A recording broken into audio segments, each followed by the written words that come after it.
Hey everyone! Welcome back to the podcast. I'm so happy you're here. Today's episode is very close to my heart because we're diving deep into something that truly transformed my life: healthy habits. These aren't just tips and tricks. These are real changes I made that helped me become more focused, more peaceful, and more energized. And I'll be sharing stories, real ones, some from my own journey and others inspired by amazing books that helped me along the way. So grab a cup of tea, get cozy, and let's talk about how little steps can lead to big changes. Chapter 1: The Wake-Up Call. Let me take you back a few years. I was tired, not just physically, I mean emotionally drained. I was overwhelmed by my job, parenting, and just the never-ending to-do list. I remember one morning standing in front of the mirror, exhausted, and asking myself, is this what life is supposed to be? That was the moment I knew something had to change. I didn't need a big vacation or a magic fix. I needed habits, the kind that heal you from the inside. It wasn't easy at first. I kept trying to change everything at once. But I quickly learned that lasting change comes from the smallest steps taken consistently. Chapter 2: The Power of One Small Habit. This is where James Clear's Atomic Habits came into my life. He talks about how improving just 1% every day leads to massive transformation. That idea stuck with me. I didn't need to wake up and suddenly run a marathon. I just needed to make one better choice each day. So I picked water. That was it. Every morning, before coffee, before checking my phone, I drank a big glass of water. Simple, but it made me feel alive. It was my first victory of the day. A week later, I added stretching, just 5 minutes. Then a gratitude journal. 1 sentence a night. Each small change felt insignificant, but over time, they stacked up like bricks building a new life. One of my favorite lines from Atomic Habits is this: you do not rise to the level of your goals. You fall to the level of your systems. And this became my mantra. I stopped setting impossible goals and started designing easy systems. Chapter 3: The 5 a.m. Club, My Morning Makeover. Robin Sharma's book, The 5 a.m. Club, changed everything.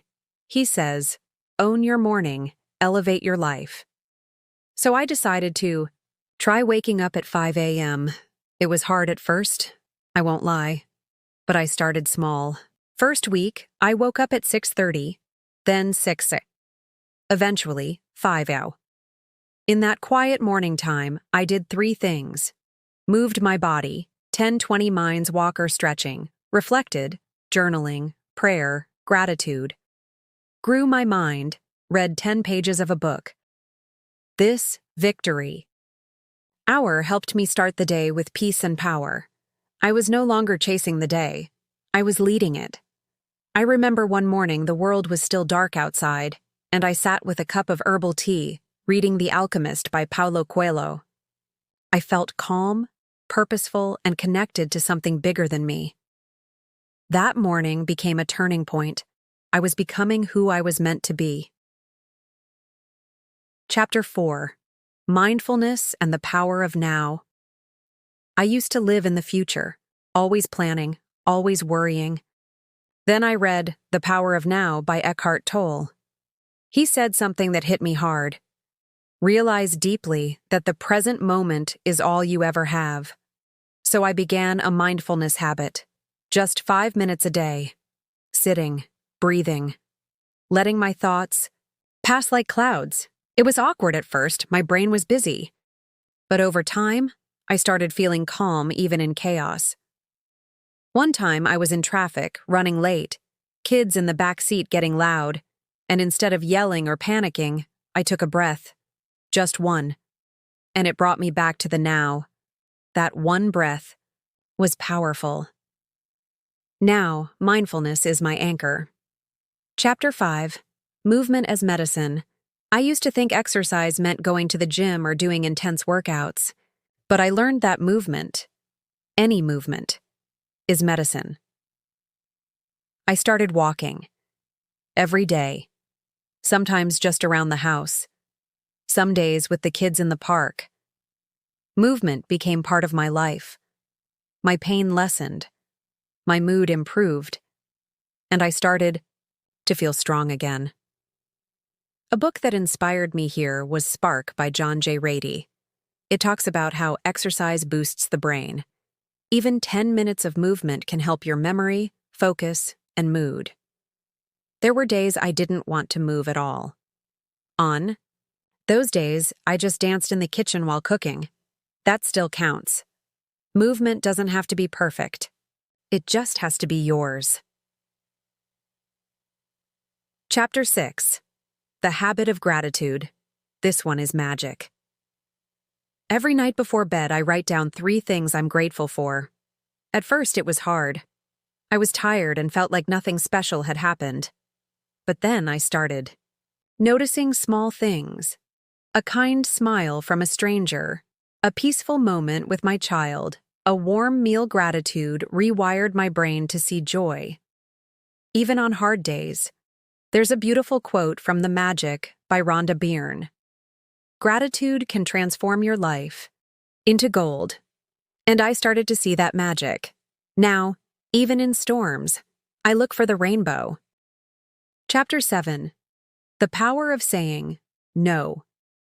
This was a hard habit to learn. I was a people pleaser, always saying yes, always overcommitting. But I learned that saying no to others can mean saying yes to myself. One day, I had 3 invitations to events. My mind said go, but my body said rest. I listened to my body. I stayed home, and I felt proud. Boundaries are a habit. They protect your peace. In Essentialism by Greg McKeown, there's a powerful lesson. If it's not a clear yes, it's a clear no. That sentence gave me permission to prioritize.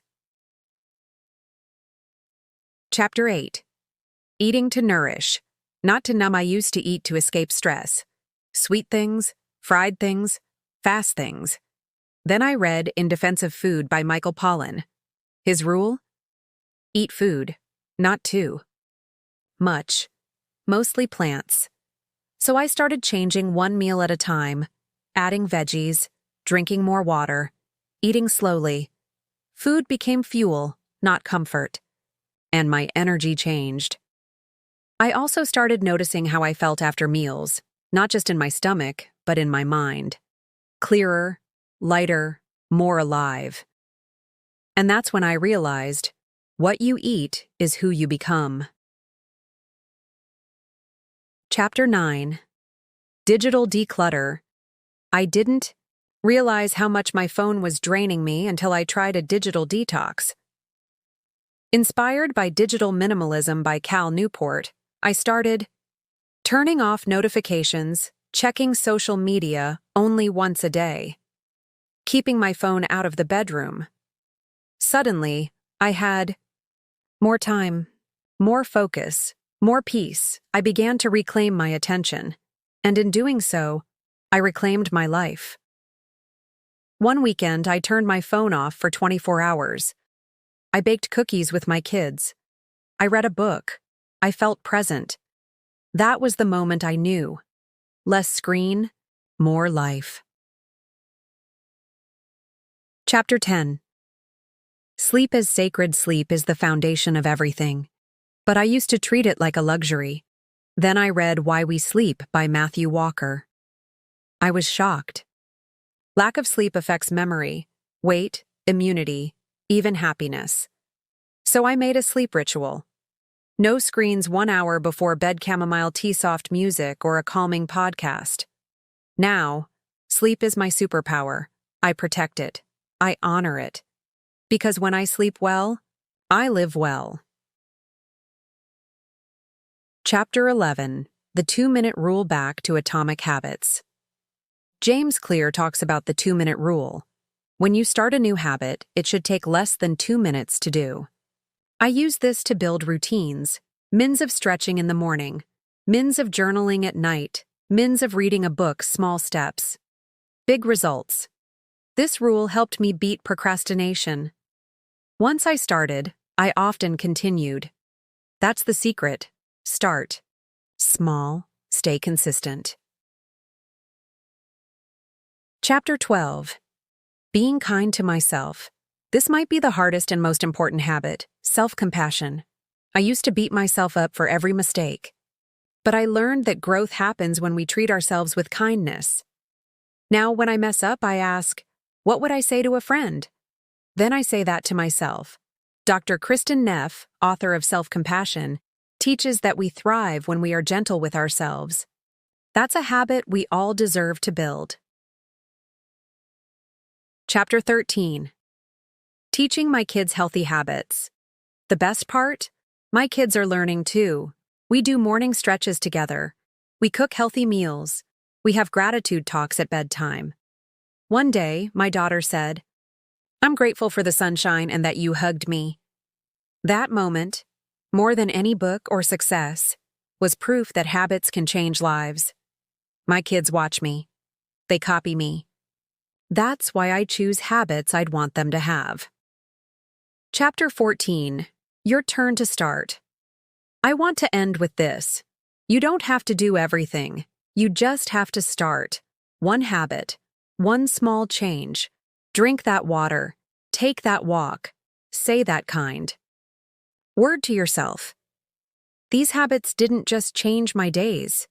They changed my life, and I believe they can change yours too. Thank you so much for listening. If this episode inspired you, please share it with a friend, subscribe for more, and leave a review. It means the world to me. Until next time, take care of yourself. You deserve it.